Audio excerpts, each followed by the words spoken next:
Hey,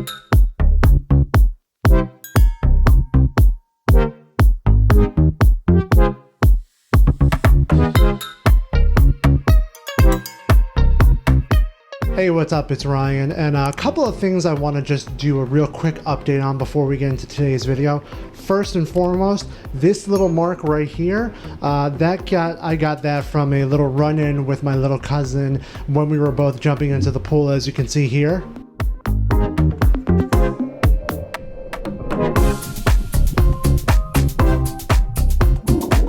So I apologize for that little mark. We just kind of bumped heads in the water. She's fine, I'm fine.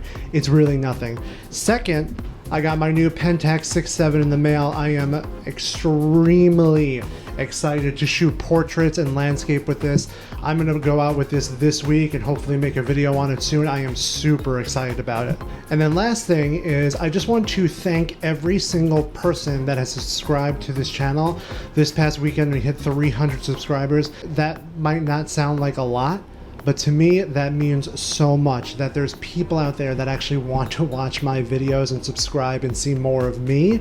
Just means the absolute world to me. So thank you so much. I appreciate it. And with that, let's get into today's topic and today's video. So today we're going to be talking about a film stock I've been wanting to use for a while. I just hadn't purchased it yet and was really learning how to use film with my Portra 400 fam. And I finally picked up some and took it with me when I went to Montauk. That film is Ektar 100 by Kodak. Ektar 100 is a film I've been looking to use for a while now. I just never really got around to it. I was still learning film, so I wanted to stay with something I was comfortable with, which was Portra 400. But I heard a lot of incredible, great things and saw a lot of incredible, amazing photos taken with Ektar 100. So I picked up some from B&H and took a drive out to Montauk, to the lighthouse out there, to the beach out there, and we walked around for a little while and were just snapping photos of the lighthouse, of the beach, and I just wanted to go over a couple of things I noticed about this film stock that I really liked, and some things I think you should know about this film stock. First and foremost, it is 100 ISO film, so that means it's a very fine grain. I mean, it says it on the box. It says world's finest grain, and they're not kidding. I mean, there was barely any grain when you look at some of these pictures.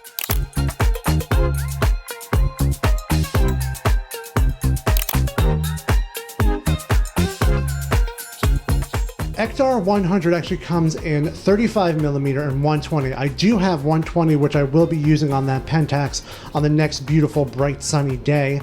But I actually, like I said, threw this in my Canon AE1 program and we walked around. So there's a couple of things I want to talk about on it. First and foremost is the color representation. It is fantastic. Like, we got down to the shoreline and we went to dip our feet in the water, and I took a couple of photos just of like this big rock formation thing that was in the water, and you have the different colors of the rocks and the water and the sand there, and you can see in these photos that the color representation is good, but you will notice that this film tends to lean more towards red.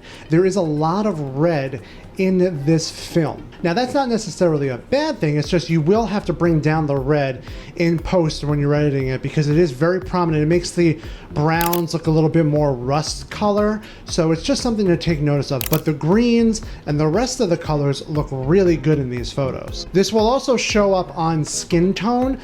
In this photo here, you can see the skin is a little bit redder than it actually should be. Again, that has to do with just something in the film, just the way it's processed, the way it's developed. It just shows up a little bit more red, so just remember that. But colors and contrast are good, and that's another thing. This film is very contrast heavy.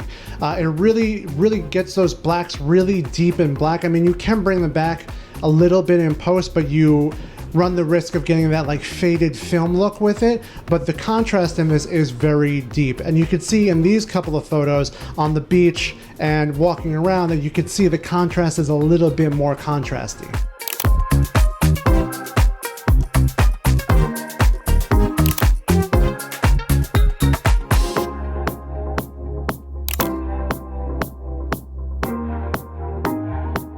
But this film has been around for a while, and it's something that I've wanted to shoot with for so long.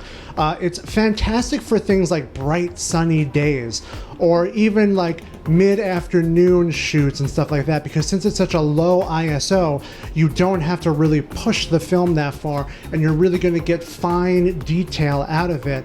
And you know, if you just work with your aperture and your shutter, you're always going to have good, well-balanced, well-focused, well-exposed photos with little to no grain, good contrast, and good color representation. Now, would I call something like this a specialty film? Kind of.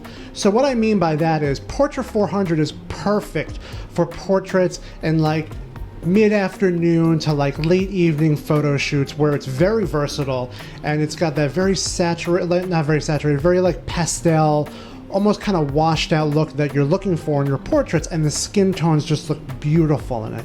This is a film that you use for specific reasons. If you want to have exposures that are a little bit more contrasty, or if you know you're going to be shooting in the middle of the day when the sun is at its highest, or on a really sunny day, or maybe at the beach, or maybe in a snowstorm where there's a lot of white and a lot of bright light, you're going to need that low ISO and fine grain structure. With any sort of film photography, you just have to plan ahead and know what you're going into and know where you're going to be and what the light situation is going to be like there.